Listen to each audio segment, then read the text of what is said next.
Hey everybody, RockPaperMario here, and welcome back to Let's Play Final Fantasy X. After I finished recording yesterday, I was actually quite busy doing a lot of capturing. It actually didn't really take that long. I think I spent an hour at the end of the day.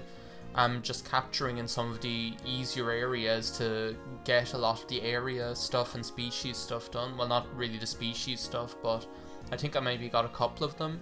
So basically for the first part of this video, we're just going to be talking to this guy, leaving and coming back and talking, because every time you talk to him, he'll tell you if you've done something special. Like in this case, obviously I've got the 10, the combination of 10 area and species conquests somehow. So he's going to go ahead and give us this, which is for getting Orens Weapon. And as I said, like that's probably one of the easier ones to get. I think on balance, the three that I'm getting are definitely the easiest ones to do. Because the Yuna one, the Oren one, and the Riku one, just because you don't have to do any stupid games with stupid mechanics in them. And we got the Blossom Crown for getting all of the monsters on Mount Gagazet. Which is going to be necessary for doing, for unlocking something a little bit later, not right now. So no, every time you unlock one of those, every time you get all of the creatures in an area, or all of the species, then you're going to be able to fight what's called well, not an original creation, but one of the original monsters that he has.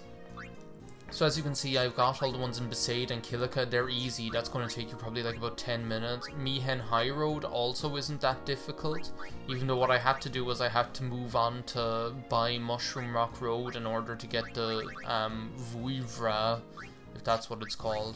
Mushroom Rock Road, also not that difficult, along with Jose, which is actually there by the Moonflow. The Thunder Plains I actually didn't finish because there's one fiend that we can't run into there yet. Macalania is pretty easy because it's just the woods and the snowy area. And Bikanel is also simple. The only one that's difficult there is the Cactuar, but you can get lucky and just hit one. And Camlands and Mount Gagazet I already have, as you saw. Now I actually have done, we're going to get quite a lot of stuff from this guy. So I'm actually going to leave and come back because for some reason he won't actually just give you everything. I don't think they intend for you to just go crazy and get all this stuff all at once, because what happens is even if you talk to him, even if you go ahead and talk to him again, he doesn't actually, as far as I remember anyway, he doesn't actually do it, because I just remember coming back and forth out of here the last time I did this. That can be a little bit time consuming, but it's worth it, trust me. See, look, the ones from Macalania, and we get shining gems. And these are normally like quite rare items that he's giving you here. So getting 60 of them, that's quite a big deal. And there are a couple of them that are going to be really useful, as far as I remember, for customizing and things like that. So here we go again. Specimens from Bikanel. We get Shadow Gem times 99. Like some of them... No, I didn't want to fight him. No, I didn't want to do this. I'm not ready for this. Look at this thing. Isn't this like the Abyss Worm or something like that? Yeah, no, I am going to flee from this straight away. Because I can't fight this thing. These guys are pretty much just like, these guys, like these enemies, they're like the original ones that he creates are pretty much super bosses. Like they're super powerful enemies. And they can be useful for like getting for like getting all the nasty kinds of flan and just that sentence, I've mixed all kinds of flan together and created a real nasty one. Oko-san would be happy. See those twin stars right there, I'm pretty sure you can mix them to, like you can mix them, or not mix them, you can use them to customize like half MP cost onto something, which is quite huge, but I don't think that's the best we can do. I'm pretty sure I'm going to be able to get something even better than that. You can also just use them with Candle of Life by 99, whatever. You can also just use those. Like some of these items are items that you can use with the use command with Riku or anyone that you've taught it to, pretty much. And you can go ahead and give somebody half MP cost for the duration of the battle, is how it works. Poison Fang times 99. Now that's useful as well, just for, as you guys saw, for inflicting poison upon things where normally getting bio to hit would be difficult.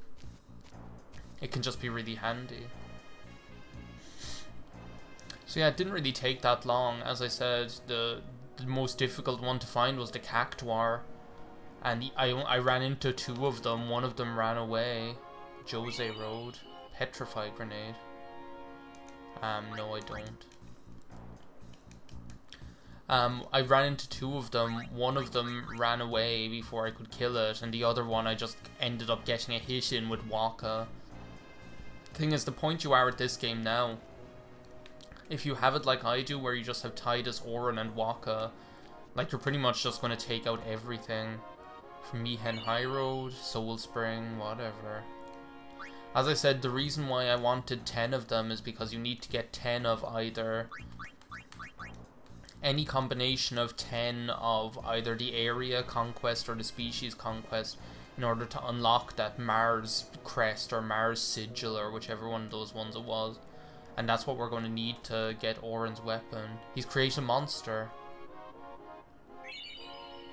Look, see, they're the ones, we got 3 stars. Now they're even better than the twin stars because, and I'm going to show you guys this right now, because I've been thinking about this. Exit. Like wait till you see how crazy it is, because I'm not going getting Lulu's ultimate weapon. But what I am going to do, and I might as well go and do this now, I'm going to go ahead and customize, where is it? 1 MP cost. It only takes 20 of them, so with these 63 stars, I can put 1 MP cost onto 3 pieces of equipment, which is crazy. And even if I run out of those, I still have the ones for half MP cost as well. With the shining gems I got, I can put magic counter onto something, but I don't really like those counter attacks, as I was explaining. So like that just goes to show you how easy it is. Like, I'm pretty sure for... So I'm going to put 1 MP cost onto that. Magical Cactuar, okay. So with that booster, magic booster, and with 1 MP cost, and with what I'm going to do later, which is give her double strike, that's going to be absolutely ridiculous. Like, you can only imagine, like, double, like, and when she gets flare, like, being able to double flare for 2 MP, pretty much. It's just going to be crazy. He's creating a monster. Oh god. Door to Tomorrow. They're actually quite crazy powerful as well. Some of these are also extremely good for Riku's mixing for boss battles and things like that. Like, you can... I don't really get the chance to show off mix with Riku that much, mostly because it's an overdrive, unfortunately. So you don't get the chance to show it. Okay, now I've got everything that he's going to give me. Okay, well that was our big score that we pretty much got. I also did a tiny little bit of battling off screen. Sorry, I need to drink something. That mucus again, I tell you. So my sphere grid is looking pretty healthy. I'm not going to go through that right now though. What I'm going to do now is... Or will I do that now?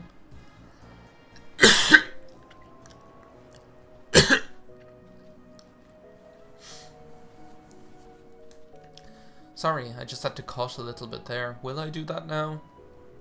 I'm trying to figure out what I want to do next. Yeah, I might as well do a sphere grid now, so and have this be a nice short compact video. So we're actually probably going to be finishing off a couple of character sphere grids here. Might as well bring Oren all the way down here. And get his hate, because he's going to be completing his sphere grid right now. I still haven't 100% decided what I want to do with Oren. what I want to do with Oren as far as sphere grids are concerned. I might just end up bringing him around where he is at the moment or something. I'm not really sure. He's not really my high priority anyway. He's okay. Lulu, here we go. I've decided on doing it. What else am I going to use those level 4 key spheres for? And the thing is, what I have to remember is everything I unlock for Lulu, or unlocking this for Lulu, isn't just unlocking it for her, it's unlocking it for Yuna as well. Because that's what I'm going to do with Yuna, is they're going to pretty much just swap places. Yeah, see, I have one level 3 one that I need to use. Move over there. I might as well get this while I'm right here and raise her defense. The other one is strength. I don't really care about that for her. And no, I don't care about that stuff up there either. Because I'm pretty much just going to swap their sphere grids, because that way they're going to get the stuff that benefits them the most, if you know what I mean. So now she's going to learn double cast, which is going to be crazy. I'm pretty sure double cast can only be used for black magic though. Funnily enough, you can't use it for white magic. And now we're going to bring her all the way up here. But when I bring Yuna around Lulu's sphere grid, she's going to learn all of those spells as well. So you're just going to have these two crazy magic casters. And the thing is, and Lulu has 1 MP cost now, which is going to be crazy. And then you couple that with the fact that, is there anything for him there to learn? It's just empty nodes as far as the eye can see, so I might as well just bring him all the way down here. I haven't 100% decided what to do with Tidus either. I'm considering giving him a weapon that has half MP cost or 1 MP cost as well, seeing as I have the capacity to do that, just so that he can use quick hit, like, with reckless abandon. Regarding his sphere grid, I'm considering just bringing him down here, but I don't know, that's like Yuna's sphere grid. I'd like to bring him around maybe Wacha's sphere grid so that he gets like more HP and more strength and stuff, but I'm thinking about it. Kumari is just going to continue walking in Riku's footsteps pretty much. But the thing with Kumari is, what I'm going to do is, and I've decided that I can just use a return sphere to bring him back to where he started pretty much, because one of the options right when you start is to bring him around Tidus's area of the sphere grid. So I'm just going to bring him around there, as if he had never gone around Riku's in the first place, because I think that's the best place for him, like the whole Tidus one, and he'll get more strength and things like that there as well. Wacha, what are we going to do with Wacha? I'm pretty sure I'm going to end up bringing him around either Orens or Tidus's sphere grid as well, probably Orens. What I was thinking of doing with Wacha is just,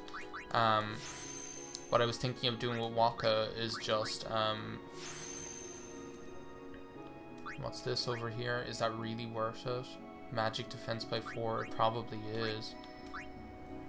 Just to take 1 detour. I mean, I have the sphere levels. And it's just going to annoy me otherwise.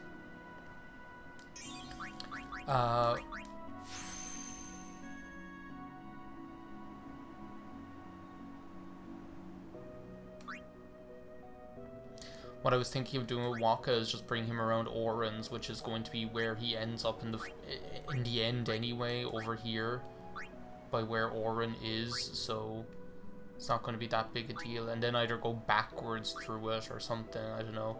I still haven't made my mind up. But when he gets to the end here, I think I'm probably going to warp Tidus over to his location. Because what you have here down at the bottom, these ones here, you have the return sphere, which lets you go back to somewhere where you were previously. The friend sphere, where you can warp to somewhere where one of your friends is at the moment. And the teleport sphere, where you can move to anyone that has been previously activated by an ally of yours. So I'm going to have to figure out what I want to do with that stuff. And here we go with Riku. At least I know what I'm going to do with her. So I'm going to bring her up here. Get strength by 3. No, I don't want to use one of them yet. Basically, the only decision I'm making with Riku at the moment is whether to... is like which way to bring... is how best to do this. What I'm thinking of doing is like bringing her... What I'm thinking of doing is like bringing her around Tidus's sphere grid backwards. Would be really, really interesting to do. And so now she's got more HP, and now she's going to learn Bribe, which is an ability I don't really use that much, but it can be really good for getting, like, late game and post game, for getting really powerful items.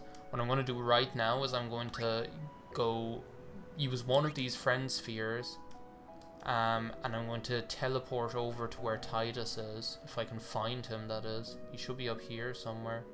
There's Oren sitting on his ass. So Tidus should be around here somewhere. There he is. Okay. I'm going to teleport right there to where he is, seeing as she's after reaching the end of her sphere grid. And then I can just go ahead and use the ability sphere straight away and get quick hit. And that's it for Riku. With Yuna, she's still working on it. That's going to take quite a while.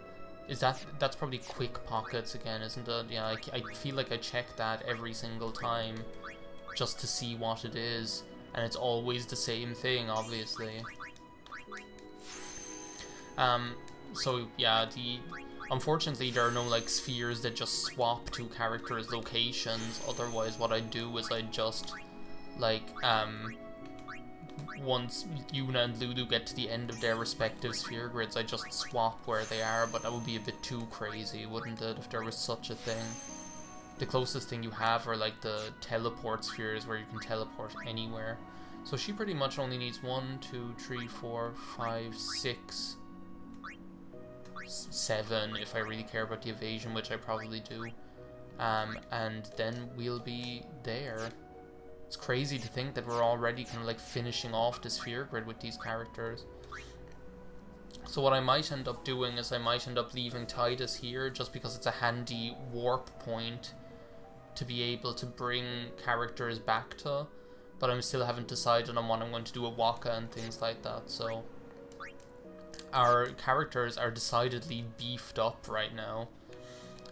So I think that's kind of a good place to end the video. It's crazy that one video, all you do is talk to this guy multiple times, customize one piece of equipment and do the sphere grid, but these are the days we live in, I guess. And Lulu still only has like 2000 HP. We're going to have to do something about that. I'm thinking of giving those HP spheres to Yuna and Lulu pretty much, so... Anyway, that's it for this part of Let's Play Final Fantasy X. Thank you very much for watching. I will see you next time, and there will be more action, I promise. Bye now.